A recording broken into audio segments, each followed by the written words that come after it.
Segurança pública. Como é que o Missão vê a solução para a segurança pública? Porque eu acho que hoje é a grande demanda que está em todas as classes sociais no Brasil.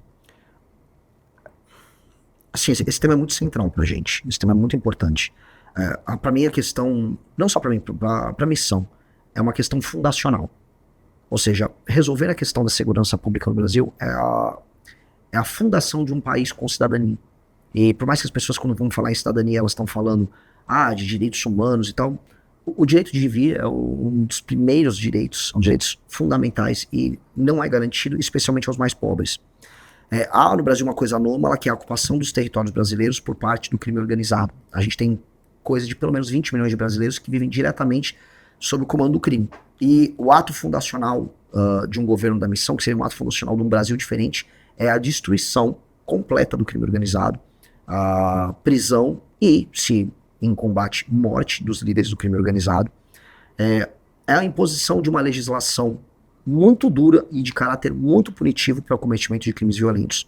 E o entendimento, e aí entra a parte de inteligência, de que as pessoas que são recrutadas para esse crime organizado, elas não brotam do nada. Elas têm nome, CPF, RG e elas têm um determinado perfil social.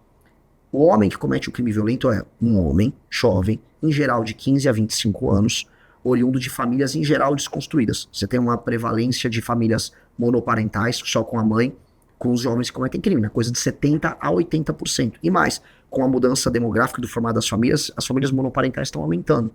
Este homem, perturbado com uma construção familiar débil, que em geral vai morar num bairro de periferia, que vê os estímulos culturais do crime organizado como uma forma de ascender socialmente, esse homem, ele é o exército de reposição do crime. E o Estado tem que estar muito próximo deste cara. Ou seja, escola em tempo integral, a presença de figura masculina que sirva de exemplo, ou seja, a presença de um professor sério, de um professor de educação física, de um orientador, de homens que sirvam de exemplo para ele, porque este é o cara que ele é a mão de obra barata que o crime recruta para qualquer coisa. E esse cara tem que ser retirado do crime. Então, se por um lado o combate ao crime começa com uma guerra ao crime, eu tô falando uma declaração de guerra literal ao crime, o Estado brasileiro tem que enfrentar um agente anômalo que hoje ocupa trechos do território brasileiro. Não é natural que você no Rio de Janeiro não possa andar em determinadas áreas. Essas áreas já passam de 30% do território do município do Rio de Janeiro. Se eu contar a Baixada, a coisa estoura. Ceará, mesma coisa. Em Fortaleza. Recife, mesma coisa. Salvador, mesma coisa. São Paulo, você tem uma paz fictícia, porque é um monopólio. Você tem que declarar uma guerra. Se você tem um agente anômalo que está ocupando o seu território, você tem que destruir esse agente anômalo. Então tem que ser feito um crime organizado. Declara-se guerra a ele, retira ele dessas posições, estabelece, vamos dizer, mudanças no nosso regime penal e de processo penal, com penas mais duras por cometimento de crime violento e um processo penal mais célere, para que ele atinja esse criminoso de maneira mais rápida. Hoje o processo penal é muito lento, há uma certeza de impunidade. E busque-se entender, novamente, e isso é não só no Brasil, esse padrão acontece em todos os países que fazem estatísticas sobre crime, quem é o jovem que vai para o crime, quais razões. E hoje essa estatística é farta, tem um estudo da GV de 2007, já entendendo quem é esse jovem criminoso, como ele entra pro crime, quais são as características da família dele. Você tem que amparar esse cara. Renan, você falou, do jeito como você está colocando a culpa da formação desse jovem, dessa criança, enfim, que vai ser cooptado pelo crime, a mãe, a falta de um pai. Não a mãe. Tudo bem, a falta de um pai. Mas as mulheres não têm culpa de terem sido abandonadas ou por estarem em famílias em que o pai... Não falta o Estado em dar condições para essas mulheres, políticas públicas, para que essa criança tenha escola, comida, opções de trabalho, para que não caia, não seja cooptado pelo crime organizado? Eu adoro essa discussão. Essa discussão é maravilhosa, porque é o seguinte... Você está falando com uma mulher, você chega e fala que a mãe, não, quer dizer, a ausência do pai... A ausência do pai. A ausência do pai. A ausência do pai. E eu adoro essa discussão, porque essa discussão já foi politizada dentro daqueles movimentos masculinistas, os Red Pill. E eu não consigo me afiliar a eles nessa posição, no sentido de que se há uma mãe solteira, é porque há um pai ausente.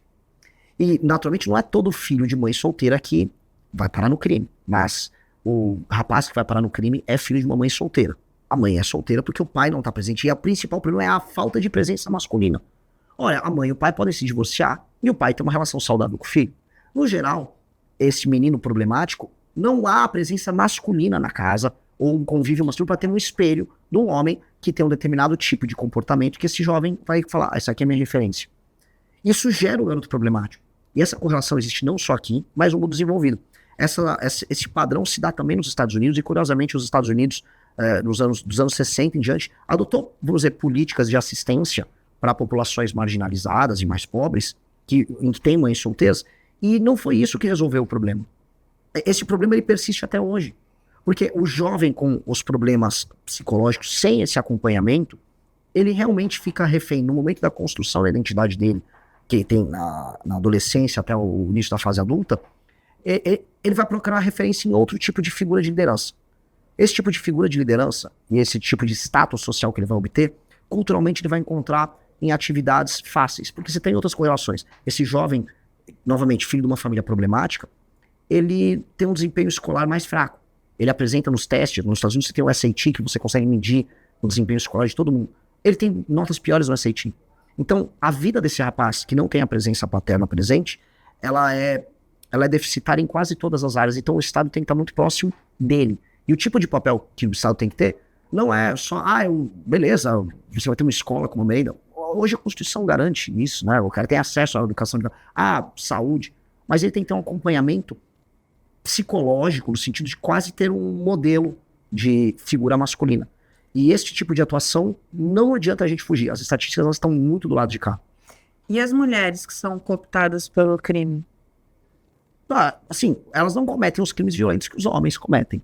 Assim, o cometimento de crimes violentos, ele é muito claro. São, em geral, homens. Em geral, não, assim, via de regra são homens, né? A gente vai ter uns casos até que se tornam mais anedóticos de mulheres que participam. Mas você tem mulheres que participam, por exemplo, de redes. Porque a gente está falando do crime. Claro.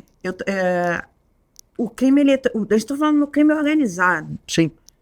A origem de todos os problemas de violência que a gente tem é no crime organizado, que cresceu muito. Sim. Nos últimos anos no Brasil e foi tomando posições, inclusive políticas. Você tem bancadas Sim. no Congresso do crime organizado. Sim. E você tem mulheres que participam da inteligência do crime organizado. Sim. Contadoras do crime organizado, lobistas do crime organizado. Você tem tudo. Eu tô primeiro fazendo um corte. O crime violento. O crime violento, a participação feminina nele é praticamente nula. Na estrutura do crime organizado, você vai ter, saindo da parte do crime violento, uma participação maior, ainda que muito menor do que a participação masculina no crime organizado. Naturalmente, para elas, o que serve para todos os outros. Você tem que ter punição muito dura e baixo ou quase nenhum incentivo a essa prática. Né? Vamos lá. A gente tá, esse papo tá bom, mas a gente está com o tempo, estourando o tempo já. Só para a gente encerrar esse assunto, me resume como vai ser o combate ao crime organizado. De maneira clara, como a missão é enfrentar o crime organizado, assumindo um governo ou uma presidência da República. Primeira coisa, nós vamos decretar que as facções criminosas, nós já conhecemos e que os sistemas de inteligência das polícias em todos os estados brasileiros já têm acesso a quem são, onde atuam e como atuam, elas são tratadas como organizações anômalas e terroristas e a elas será decretada uma guerra. Nós vamos trazer a discussão no Brasil sobre o direito penal do inimigo. E o que é o direito penal do inimigo? É o entendimento de que aqueles que não aceitam as regras do Estado e que atuam de maneira sistemática para violar essas regras e para derrubar essas regras, essas pessoas têm que ter um tratamento diferente do cidadão comum. Se o Renan ou a Mara cometem uma infração, cometem um determinado crime, nós temos que ter um direito penal que lhe garanta, vou dizer, todas as possibilidades de defesa normais. Para uma pessoa que pertence a uma organização terrorista, uma organização anômala, o direito precisa ser rápido, porque essas pessoas estão em constante cometimento de crime. Não apenas o direito tem que ser rápido, mas ele tem que ser muito duro. O direito do penal do inimigo, curiosamente, foi implementado pelo Alexandre de Moraes no inquérito dele. Ele usa o direito penal do inimigo. Ele usa Carl Schmitt e Günther Jacobs, que são, vamos dizer, duas referências, não do direito penal do inimigo, o Carl Schmitt é anterior, mas a esse tipo de lógica. Um direito rápido e que pune demais. Ora, essa lógica ela tem que ser utilizada contra o crime organizado. Você tem que desmontar o crime organizado, você tem que ter alterações na lei penal e na lei de processo penal, para você acabar com o sistema de incentivo contra o crime rapidamente, e você tem que inserir, especialmente as periferias das grandes cidades, num regime econômico formal, o Estado tem que ficar presente, e aí eu volto a falar o que eu citei antes. O jovem que é usado como força de oposição barata, que é esse jovem negro ou pardo que vira estatística do crime, esse cara tem que ter um tratamento focal do Estado para tornar ele um cidadão inserido economicamente, inserido culturalmente e capaz de ter uma vida decente ao longo da vida dele. Sem sonhos, é isso que tem que fazer. Não vemos nenhuma outra alternativa e esse é um objetivo geracional nosso. Gostou do vídeo?